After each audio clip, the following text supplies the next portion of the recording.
আকাশবাণী খবর পড়ছি সুস্মিতা সেন।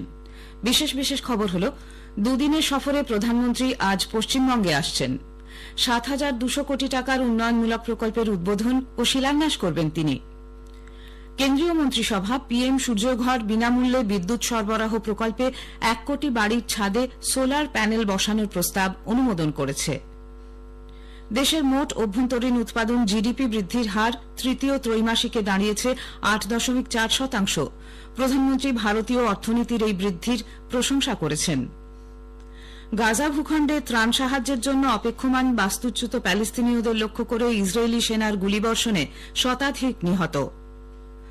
আবুধাবিতে বিশ্ব বাণিজ্য সংগঠন ডব্লিউটিও মন্ত্রী পর্যায়ের ত্রয়োদশ সম্মেলন চলবে আজ পর্যন্ত। বেঙ্গালুরুর এম চিন্নাস্বামী স্টেডিয়ামে মহিলাদের আইপিএল ক্রিকেটে দিল্লি ক্যাপিটালস ২৫ রানে রয়্যাল চ্যালেঞ্জার্স ব্যাঙ্গালোরকে পরাজিত করেছে। আসছি বিস্তারিত খবরে। দুদিনের সফরে প্রধানমন্ত্রী নরেন্দ্র মোদী আজ পশ্চিমবঙ্গে আসছেন। ঝাড়খণ্ডের সিন্ধ্রি থেকে ধানবাদ হয়ে হেলিকপ্টারে তিনি হুগলির আরামবাগে পৌঁছবেন। সেখানে রেল, বন্দর, তেলের পাইপলাইন, এলপিজি সরবরাহ, জলশোধন সহ ৭,২০০ কোটি টাকার বিভিন্ন উন্নয়নমূলক প্রকল্পের শিলান্যাস, উদ্বোধন এবং জাতির উদ্দেশ্যে উৎসর্গ করবেন প্রধানমন্ত্রী। এর মধ্যে অন্যতম ইন্ডিয়ান অয়েলের ৫১৮ কিলোমিটার দীর্ঘ হলদিয়া বারাউনি অশোধিত তেলের পাইপলাইন। ২,৭৯০ কোটি টাকা ব্যয়ে নির্মিত এই পাইপলাইন যাবে পশ্চিমবঙ্গ, বিহার এবং ঝাড়খণ্ডের মধ্যে দিয়ে। এছাড়াও উদ্বোধন ও শিলান্যাস হবে কলকাতার শ্যামাপ্রসাদ মুখার্জি বন্দরের পরিকাঠামো শক্তিশালী করার বেশ কয়েকটি প্রকল্পের। ২,৬৮০ কোটি টাকার বেশ কয়েকটি গুরুত্বপূর্ণ রেল প্রকল্প প্রধানমন্ত্রী জাতির উদ্দেশ্যে উৎসর্গ করবেন। এর মধ্যে রয়েছে ঝাড়গ্রাম সালগাঝাড়ির মধ্যে তৃতীয় line, Dankuni Bhattanagar Baltikuri double line ও সন্ডালিয়া চাঁপাপুকুর ডাবল লাইনের সূচনা। খড়গপুরের বিদ্যাসাগর শিল্প পার্কে ইন্ডিয়ান অয়েলের এলপিজি বটলিং প্ল্যান্টের উদ্বোধন করবেন প্রধানমন্ত্রী। ২০০ কোটি টাকার বেশি ব্যয়ে নির্মিত এই প্ল্যান্টের মাধ্যমে পশ্চিমবঙ্গের ১৪,৫০,০০০ গ্রাহককে এলপিজি সরবরাহ করা হবে। বিশ্বব্যাংকের অর্থানুকূল্যে প্রায় ৬০০ কোটি টাকায় তৈরি ৩টি জল শোধন প্রকল্পেরও উদ্বোধন হবে আজ। প্রধানমন্ত্রী এরপর আরামবাগে এক জনসভায় ভাষণ দেবেন। ওই অনুষ্ঠান শেষে হেলিকপ্টারে কলকাতার উদ্দেশ্যে রওনা হবেন তিনি। রাজভবনে তাঁর রাত্রিবাস করার কথা। আগামীকাল নদিয়ার কৃষ্ণনগরে একাধিক উন্নয়নমূলক প্রকল্পের উদ্বোধন ও শিলান্যাসের কর্মসূচি রয়েছে প্রধানমন্ত্রীর। কৃষ্ণনগরের সভা শেষে হেলিকপ্টারে পানাগড় পৌঁছে সেখান থেকে তিনি গয়া রওনা হবেন।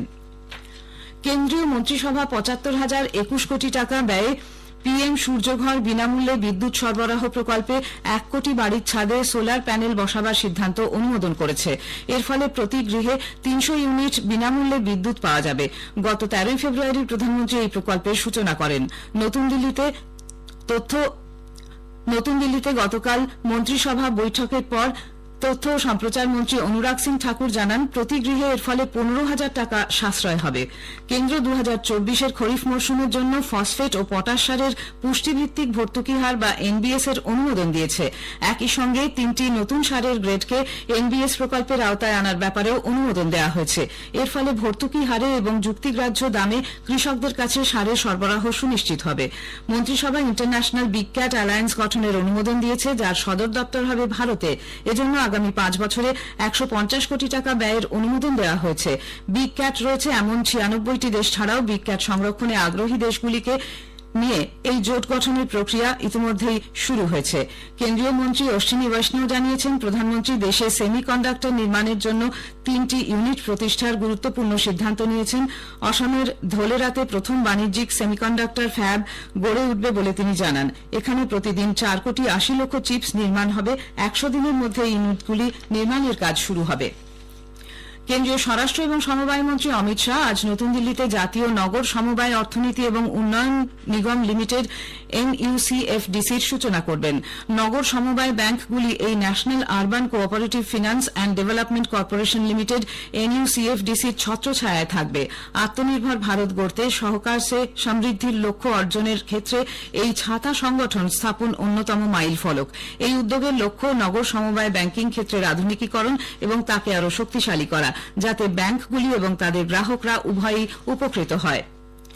বিদেশমন্ত্রী ডক্টর এস জয়শঙ্কর ভারতকে উন্নত অর্থনীতির দেশে এবং অগ্রণী শক্তিতে রূপান্তরিত করার লক্ষ্যে অমৃতকালে জাতীয় শক্তিকে আরও মজবুত করে গড়ে তোলার উপর গুরুত্ব দিয়েছেন। এশিয়া ইকোনমিক ডায়ালগ 2024-এর উদ্বোধনী অধিবেশনে ভার্চুয়াল মাধ্যমে ভাষণ দিতে গিয়ে গতকাল তিনি নরেন্দ্র মোদী সরকারের এই দৃষ্টিভঙ্গির কথা তুলে ধরেন। ডক্টর জয়শঙ্কর আরও নিরাপদ, সুরক্ষিত এবং সহযোগিতামূলক বিশ্ব গড়ে তোলার জন্য বৃহত্তর আন্তর্জাতিক সহযোগিতার উপর গুরুত্ব দিয়েছেন। তিনি বলেন, কেবল এটি একতরফা দাবি অর্থনৈতিক আধিপত্য এবং প্রযুক্তির অতিপ্রয়োগজনিত সমস্যা মেটাতে পারে। এজন্য দক্ষতার ভিত্তির ব্যাপক উন্নতি এবং স্টার্ট আপ ও প্রতিভাকে উৎসাহিত করে এমন পরিবেশ প্রয়োজন। মন্ত্রী বলেন, এজন্য প্রয়োজন শক্তিশালী ম্যানুফ্যাকচারিং, যা প্রযুক্তিগত উন্নয়নের ভিত্তি গড়ে দিতে পারে।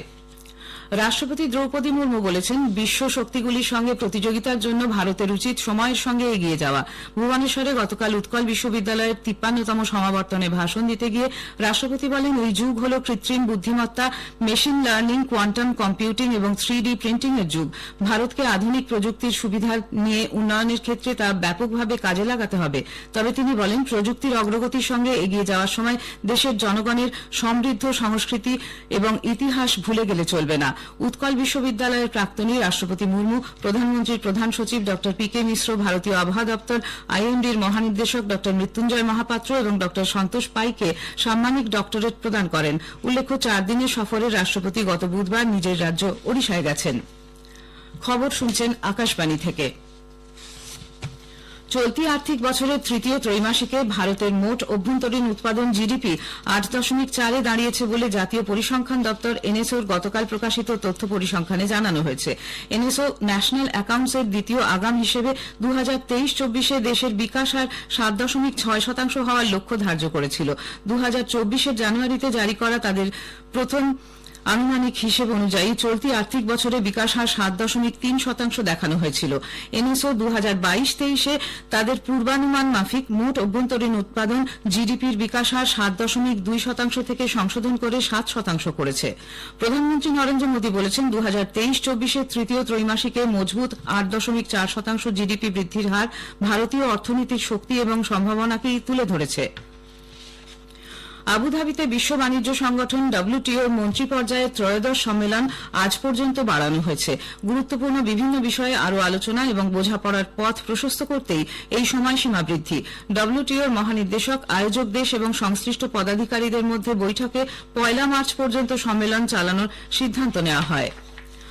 গাজা ভূখণ্ডে ত্রাণ সাহায্যের জন্য অপেক্ষমান বাস্তুচ্যুত প্যালেস্তিনীয়দের লক্ষ্য করে ইসরায়েলি সেনার গুলিবর্ষণে শতাধিক নিহত হয়েছেন বলে স্থানীয় স্বাস্থ্য কর্তৃপক্ষ জানিয়েছে।